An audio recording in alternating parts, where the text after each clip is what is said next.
ये है Bajaj Pulsar 125 CC और ये सबसे लेटेस्ट मॉडल है 2023 का, यानी कि 2023 का सबसे नया मॉडल। अब सवाल ये दिमाग में आएगा कि अगर 2023 का ये सबसे लेटेस्ट मॉडल है तो क्या इसमें कुछ नया बदलाव हुआ है? जी हाँ दोस्तों, बिल्कुल बदलाव हुआ है। और हमेशा की तरह कुछ बदले चाहे ना बदले, लेकिन कंपनी प्राइस में ज़रूर आपको इजाफा करके देगी। और ये कहने का मतलब ये है कि अब प्राइस पहले से बढ़ चुका है। टेक्निकल स्पेसिफिकेशन में कोई भी बदलाव नहीं है, लेकिन इसके कीमत में बदलाव आ चुका है। अब कीमत कितनी है मैं आपको बता दूं।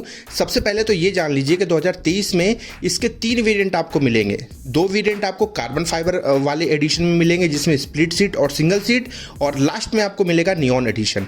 तो अभी आप जो है कार्बन फाइबर वाला देख रहे हैं, तो अभी मैं आपको प्राइस बताऊंगा। पहले इसका मीटर कंसोल देख लीजिए आप, जो कि आपको digital plus analog meter console मिलता है और 125 सीसी के हिसाब से आपको इन्फॉर्मेशन काम भर मिल जाती है। अभी आप सोच रहे होंगे कि इसके डिस्प्ले पे कुछ दिख क्यों नहीं रहा है, तो वो थोड़ा सा टेक्निकल इशू है। वहाँ पे शोरूम पे बाइक खड़ी हुई है, बट वो कोई बड़ा इशू नहीं है। ये अभी 2 मिनट में सही हो जाएगा, क्योंकि ऐसे शोरूम पे खड़ी कर दी गई है। इसके अलावा इसके बहुत सारे भी दूसरे प्रोडक्ट्स खड़े हुए हैं, जिसमें सारी चीज़ें वर्किंग है। ठीक है, तो आप परेशान मत होइएगा कि मीटर कंसोल ऐसा ही है क्या, इसका नहीं। इसमें सारी इन्फॉर्मेशन आपको मिलती है। ओडोमीटर हो, ट्रिप मीटर हो, टाइम हो, ये सब कुछ आपको मिलेगा। ठीक है, यहाँ पे इसका फ्यूल टैंक 15 लीटर का मिलता है, और 15 लीटर मतलब बहुत बढ़िया है। एक बार भरवाएंगे तो लंबी दूरी आप तय कर पाएंगे। अब ये सिर्फ 125 सीसी की पल्सर है, लेकिन दिखती है 150 की तरह ही, एकदम हूबहू उसी की तरह दिखती है। तो आप कम कीमत में 150 वाली का मजा ले सकते हैं, क्योंकि इसमें आपको माइलेज 150 वाली से ज़्यादा देखने को मिलेगा। माइलेज कितना मिलेगा मैं आपको बता दूं। अगर आप ढंग से चलाते हैं तो ये आपको 50 तक का माइलेज आराम से दे देगी, और कई लोगों ने हाईवे पे 50 प्लस का माइलेज भी निकाला है, लेकिन आपके चलाने का तरीका अच्छा होना चाहिए। अभी आप इसका मेन हेडलैम्प देख रहे हैं, ऊपर आपको पायलट लैंप्स मिल जाते हैं, बड़े खूबसूरत लगते हैं, और हाइलोजन बल्ब कंपनी आपको देती है। और हम रिक्वेस्ट करेंगे बजाज वालों से कि जो ये पल्सर है 125 सीसी वाली, इसमें एलईडी जैसा कुछ सेटअप उनको दे देना चाहिए, क्योंकि ज़्यादातर जो कंपनियां हैं वो आजकल 110 सीसी में भी एलईडी सेटअप दे रही हैं। तो यहाँ पे पल्सर पे अभी भी पुराने कॉन्सेप्ट पे ही कंपनी काम कर रही है। यहाँ पे देखिए आपको डिस्क मिलता है, जो कि 240 mm का है, और इसमें कोई एबीएस नहीं मिलता, लेकिन इसमें आपको एएसबी यानी एंटी स्किड ब्रेकिंग सिस्टम मिल जाता है, जिसमें आगे और पीछे दोनों ब्रेक एक साथ काम करते हैं। आगे जो आपको टायर मिलता है ये लगभग 80/100 यानी कि 80/100 का मिलता है, और अच्छी बात यह है कि 17 इंच का ये ट्यूबलेस टायर आपको कंपनी प्रोवाइड करती है। तो ये लगभग सारी इन्फॉर्मेशन मैंने आपको इसके बारे में बता दी। अब जरा इसका जो आगे का सस्पेंशन है ये आप देखिए, जो कि आपको मिलता है टेलीस्कोपिक सस्पेंशन, और पल्सर फैमिली में एक ही तरह का सस्पेंशन क्वालिटी लगभग सारे पल्सर में आपको देखने को मिलता है। चलिए, ये सारी इन्फॉर्मेशन हो गई।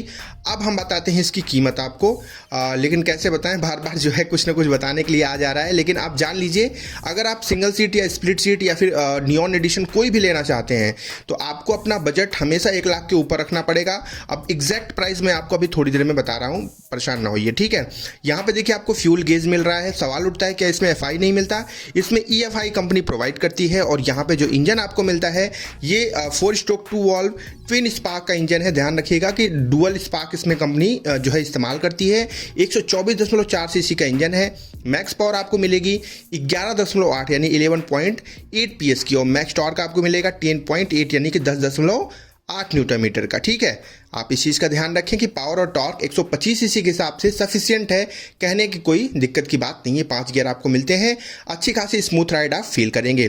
सीटिंग कंफर्ट की मैं बात करूं तो यहाँ से शुरुआत करेंगे इसकी प्राइस की, क्योंकि देखिए अगर आप जो है सिंगल सीट लेते हैं, मतलब सिंगल सीट में मुझे ऐसा लगता है कि जो सीटिंग कंफर्ट है वो थोड़ा सा मेरे को अच्छा लगता है, क्योंकि जब स्प्लिट सीट हो जाती है, बीच से कट जाती है सीट, तो जो पीछे बैठते हैं उनके लिए थोड़ी सी कुशनिंग मेरे को लगता है हार्ड हो जाती है। ठीक है, क्या कहते हैं आप कमेंट करके बताइएगा। वैसे सिंगल सीट अगर आप लेना चाहें कार्बन फाइबर एडिशन, तो आपको एक्स शोरूम प्राइस देनी पड़ेगी लगभग 89,000 यानी कि 89,000 के करीब। ठीक है, और ये ऑन रोड आपको पड़ेगी 1,10,000 से लेकर 1,15,000 के बीच में।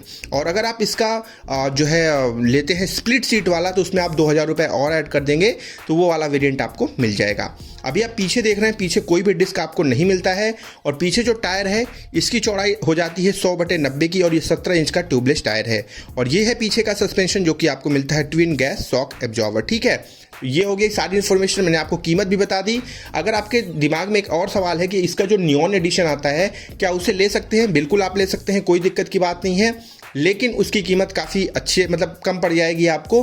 कुछ ऐसी चीज़ें हैं जो नियॉन में नहीं मिलती हैं, जिसकी वजह से उसकी कीमत घट जाती है, क्योंकि 81,000 करीब उसकी एक्स शोरूम प्राइस चल रही है 2023 में, और वो आपको ऑन रोड पड़ेगी लगभग 1 लाख से लेकर 1,05,000 के बीच में ऑन रोड पड़ जाएगी। तो देखिए, मैंने इसके बारे में वो सारी चीज़ें आपको बता दी जो आपके लिए बेहद ज़रूरी है। इसका जो लंबाई है बाइक की 2042 mm है, ध्यान रखिएगा, और साथ ही साथ इसका जो वजन है वो 142 यानी 142 किलोग्राम की बाइक है। तो बड़े हल्के में मत लीजिएगा, क्योंकि बाइक हैवी है 125 सीसी के हिसाब से। तो आप एक बार टेस्ट राइड जरूर ले लीजिएगा। अब इस बाइक से जुड़े हुए अगर आपके कोई भी डाउट है, कोई भी सवाल है, तो आप फटाफट कमेंट करिए, मैं वहीं पे आपको रिप्लाई कर दूंगा। और ध्यान रखिएगा, बिना टेस्ट राइड के बाइक नहीं लेनी है। मैं मिलूंगा अगली वीडियो में। ध्यान रखिएगा अपना। जय हिंद, जय भारत।